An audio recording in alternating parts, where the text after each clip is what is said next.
We have seen some of the greatest Spider-Man movies, ranging from Spider-Man 2 to Spider-Man No Way Home, and we've also seen Amazing Spider-Man 2.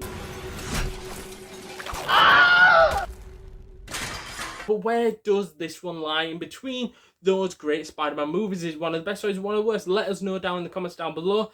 And also, while you're heading down to the comments, hit that like button as well. That would be much appreciated. Spider-Man, Spider-Man, does whatever a spider can, spins a web. So to me, I think there was a genuine connection between the audience and the people writing this, as it felt a movie for the fans. They noticed what people wanted, in which was a multiversal Spider-Man movie, and they thought, who's better to have the main role being Miles Morales, somebody who's been explored upon recently in games, comic books, films. I think this was a good turning point within the Spider-Man universe of finally going, hang on a minute, we're going to explore this Spider-Man and this Spider-Man and this Spider-Man, instead of just focusing on a main one like we saw with Amazing Spider-Man and even the original Tobey Maguire Spider-Man and even now with the Tom Holland Spider-Man. They're all different in their own ways, but this one felt even more different as well because of the comic book style of filming that they used with this great animation that made you feel like you were watching from inside of a comic book, in which was a great feel to the movie, in which to me didn't really expect it to be overall that great. When I thought of the idea, well, it's just going to be like a comic book. I'm not a big fan of reading comic books, but guess what? I enjoyed it. I felt like I was in the movie, in the moment, following Miles Morales through his incredible journey of becoming Spider-Man and the troubles that he faces. That was fantastic. I also felt from the get-go, this movie managed to capture the audience attention just like that. Simply for the fact that they killed off Spider-Man. And you're like, what? Spider-Man got killed? Yeah, he fucking did. He got murked by Kingpin, and that just sort of went, if you was like a little bit like sort of half in the movie or a little bit bored, you weren't bored after that moment, put it that way, if you were one of those people, because you were then thrown back into the movie and thought, oh shit, this is a huge monumental moment. Because in my recollection, I can't think of all the Spider-Man movies I've watched where Spider-Man dies. There's been close calls, but Spider-Man has never died in the movies that I've watched. And to me, this was a huge moment. Huge moment. And that was sort of the big making of Miles Morales' Spider-Man from that point on, as he blamed himself for Spider-Man's death.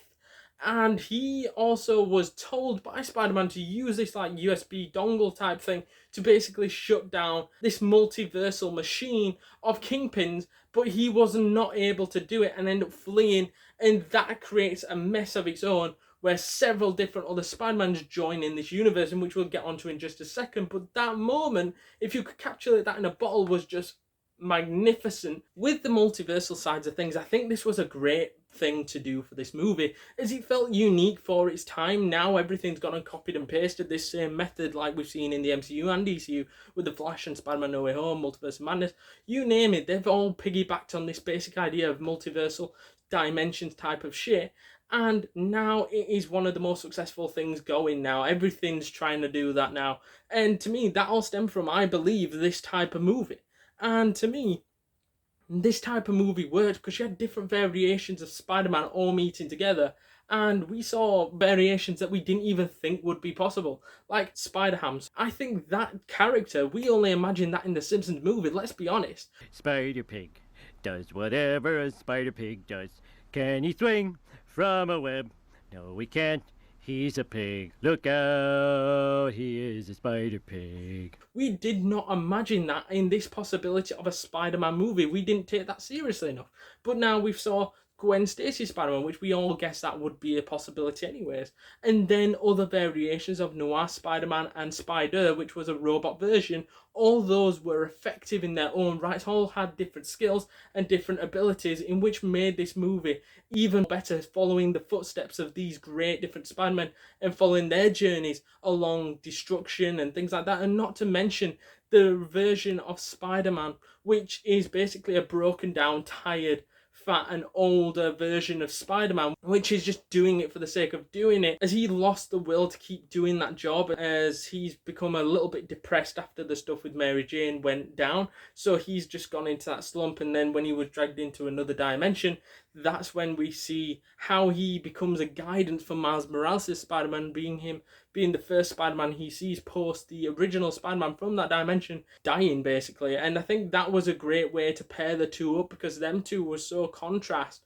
One was eager to become Spider-Man, one was sort of basically trying not to teach him how to be Spider-Man, because it caused a lot of problems for him. But I feel the collective of all of them being the guidance for Miles, and nearly turning the back on him because he was unreliable and weren't going to become the Spider-Man which they thought he was going to be. And they put a lot of pressure on him to perform as Spider-Man, even though he'd never been Spider-Man to that level and weren't taught how to be that. So he had to suddenly find out who he was during this movie. And with the help of those guys, they really helped to guide him to the Spider-Man he becomes at the end of the movie, of being a different Spider-Man that can turn invisible and all that, which is different. Whilst everything seems rosy on the front of things with the Spider-Man grouping together to help train up Miles Morales, and everything looks rosy, everything looks fantastic. However, the real reason that they are there is because they were dragged through by a fucker called Kingpin, in which is an absolute great Marvel villain. And in this movie, he normally would get underutilized in Marvel movies and Marvel projects, but this time he was absolutely the main face of fucking evil. He was a great villain because he's just like a mob boss. He's not like a super villain like a Green Goblin, for instance, or a Sandman or a Venom. He's completely different. He seems like a normal guy, just with more power, more money, more control than anybody else that we've actually seen be a villain of Spider-Man. And that was a great villain for this particular movie, in my opinion. As to me, he is a brutal killer. He killed Spider-Man at the start of the movie, which was brutal. But he is capable of doing that. I feel that the ending was very predictable, and I feel that from that moment on where we saw that Kingpin killed his uncle, we knew he was going to get his own revenge and help to defeat Kingpin eventually and put an end to the multiversal crap as well. And with the group looking like they'd favoured choosing to keep the older, tired version of Spider-Man back because they didn't trust Miles because his powers weren't really developed enough yet, they weren't really ready for that challenge and that responsibility. They were going to go on without him and stop Kingpin and stop the machine before it imploded and the rest of it. So that was a great storyline going into that ending, but we knew how it was going to end. We knew that Miles was going to find his mojo. We knew that he was going to be able to become that Spider-Man that he was meant to be at the beginning of the movie, and he was able to defeat Kingpin and help the rest of the Spider-Mans go back to their own world. So to summarise this movie then, for me, is a 7.7 out of 10 and a world-class film. Just an overall great movie that helped to inspire other future multiversal movies and had a huge impact on the Marvel Universe. Hence why I would have to go with a 7.7 out of 10. But let me know your ratings down in the comments down below, please, as that would be much appreciated to view your ratings on this particular movie and your thoughts on this movie. Get those down in the comments down below, please. Also, don't forget to hit that like button, much appreciated, and hit that subscribe button as well. We want to get to 300 subs by the end of this year, and you guys can definitely help us by doing so. And I shall see you guys in the next one. Later.